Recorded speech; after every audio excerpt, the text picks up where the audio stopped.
बनेगा नेता। नगर निगम के चुनाव पास आने वाले थे। पूरे कानपुर शहर में टिकट को लेकर मारामारी शुरू थी, लेकिन सबसे ज्यादा चर्चा में वार्ड नंबर 40 की सीट थी। वो इसलिए क्योंकि इस बार वहां की सीट महिला के लिए आरक्षित थी। अब सवाल ये था कि चुनाव लड़ेगा कौन। इससे पहले ठाकुर साहब वहां से पार्षद थे और इस बार उन्होंने अपनी पत्नी सीमा ठाकुर को टिकट दिलवाई और ठाकुर साहब की शान के कारण सीमा जी ने 20,000 वोटों से चुनाव जीत लिया।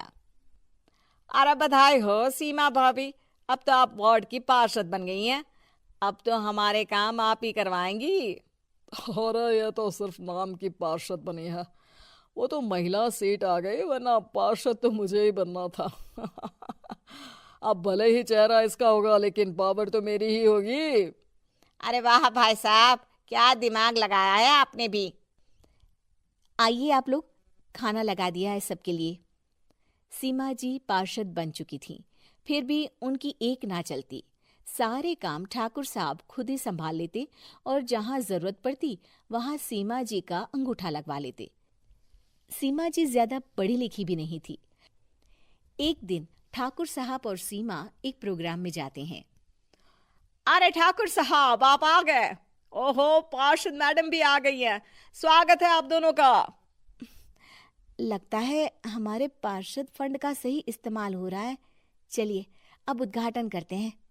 ये लीजिए ठाकुर साहब कैची, आप ही सबसे पहले प्रवेश कीजिए। सब लोग आगे निकल जाते हैं और सीमा जी पार्षद होने के बावजूद भी पीछे खड़ी रह जाती हैं। वो देखती हैं कि वेलकम बोर्ड पर उनका नाम है, लेकिन महिला होने के कारण कोई उनका सम्मान नहीं कर रहा। अगले दिन एक आदमी उनके घर आता है। अरे ठाकुर साहब नमस्कार।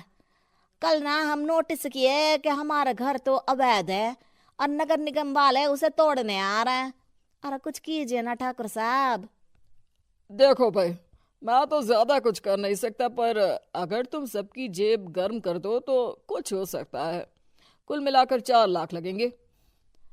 अरे 4 लाख ठाकुर साहब? अरे भाई, मैं अपने लिए नहीं मांग रहा हूँ।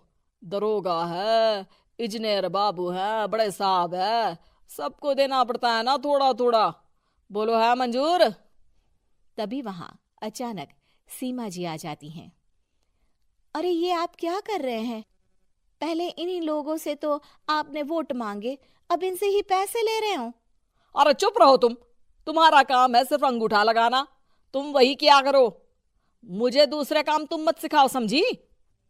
और तुम ना जाओ, अब पैसे लेकर आओ, वरना जेसीबी किसी भी वक्त आती होगी। सब कुछ ऐसे ही चलते रहता है। एक दिन सीमा जी और ठाकुर साहब को एक लोकल मीटिंग में बुलाया जाता है।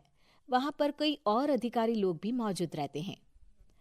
अब मैं चाहूंगा कि ठाकुर साहब हमारे बीच 2 शब्द कहें। मेरे प्यारे भाइयों और बहनों, आज मेरा सौभाग्य है कि मैं आप सबकी सेवा दिन रात कर पा रहा हूं। आपने मेरी पत्नी को भारी मतों से जिताया है, इसलिए मैं आप सभी का शुक्रगुजार हूं। मैं आप सबसे वादा करता हूं कि हमेशा की तरह हमारे वार्ड में किसी को कोई तकलीफ नहीं आने दूंगा। सभी लोग तालियां बजाने लगते हैं। अब मैं माननीय पार्षद मैडम को स्टेज पे बुलाना चाहूंगा। अपने नाम को बुलाया सुनकर सीमा जी एकदम चौंक जाती है। उन्हें बिल्कुल उम्मीद नहीं थी कि इतनी बड़ी जगह उन्हें मंच पर बुलाया जाएगा। जैसे तैसे वो मंच पर चढ़ती हैं।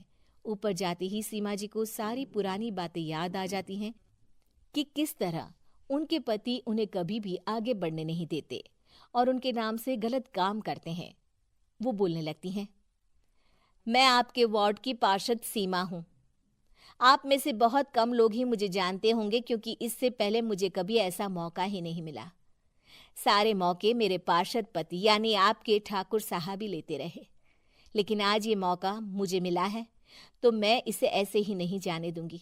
मैं आपको ये बताना चाहती हूँ कि आपके ठाकुर साहब मेरे नाम की आड़ में गैर कानूनी काम करते हैं, जिस पर अंगूठों के निशान मेरे होते थे। इसीलिए मैं अपनी गलती मानती हूँ और आज अपने पद से इस्तीफा देती हूँ, ताकि आगे से कोई गलत काम ना हो पाए। अब फैसला आप सबके हाथ में है कि आप हमें क्या सजा देना चाहते हैं। सीमा जी की बातें सुनकर ठाकुर साहब के चेहरे का रंग उड़ जाता है और वो शर्म से मुंह नीचा करके वहां से चले जाते हैं और पद से इस्तीफा देकर ही सही सीमा जी अपने आप में आत्मविश्वास महसूस करती हैं।